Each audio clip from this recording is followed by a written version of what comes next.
Konnichiwa, Ari desu. Yokoso, watashi no Nihongo channel. Nihongo wo manabu toki ni chokumen suru 10 no kuro.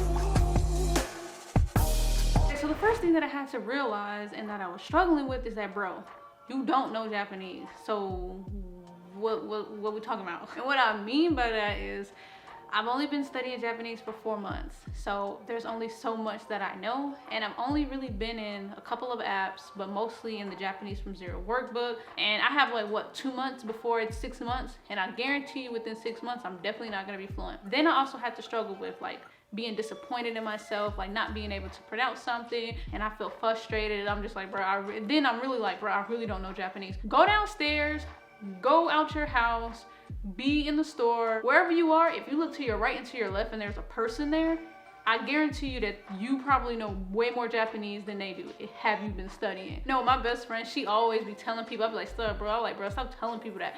She'd be like, oh yeah, Addie, she's fluent in Japanese. And I'd be like, bro, why are you lying for? She can have anything, she can have any conversation. I'm just like, bruh, no. When you progress, you know more than you did previously. And so to other people, that's pretty cool. So you need to pat yourself on the back.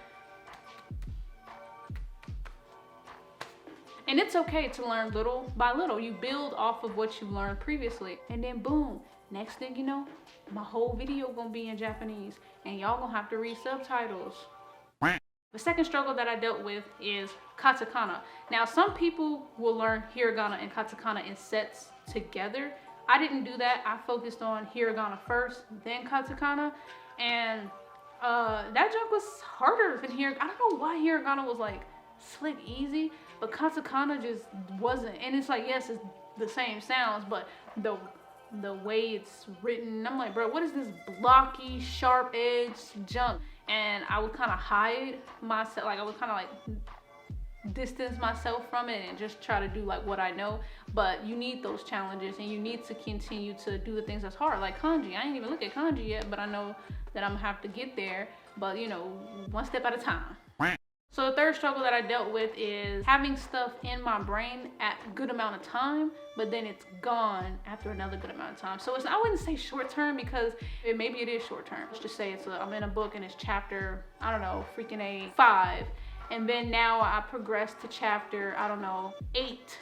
I will still know what's in chapter 5, but then after like a month or so, and if I continue to go forward, like, okay, I was on 8, but now I'm on like 11, all that stuff from 5 just kind of starts to fade away. And I would get a little frustrated with that, because it's like at the moment it was in my brain. I don't know what was going on with my brain. It's just like it was there, but then not there, and then it'll come back and then be gone again. And I was just like, bro, how do I fix that? So fixing that was just reviewing, just keep reviewing. I've been talking too much. Moving on. I be tired of Japanese. I do. I be like, bro, okay, I didn't watch this anime, I didn't look at this stuff, I didn't heard these hear no more Japanese, I want to see no more Japanese, I want to see no more Japanese, leave me alone with the Japanese. And the reason why I be tired is because it's just so much information, so many words.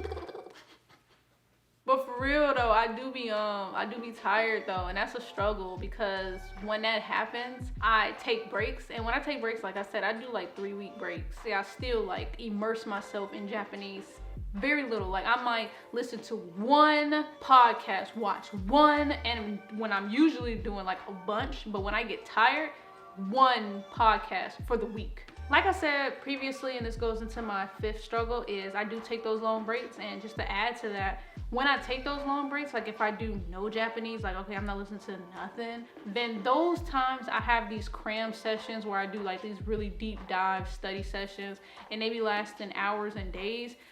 I kind of really don't like doing that, but I push myself to do that because I feel like I need to make up for those 3 weeks that I missed. Procrastination, I'm lazy, I ain't even start on kanji. Number 9, I'm cheap. And this is a struggle because I'm hindering myself from material that can be beneficial, like Pensmore. But then they want $160 for that. And I just can't do that.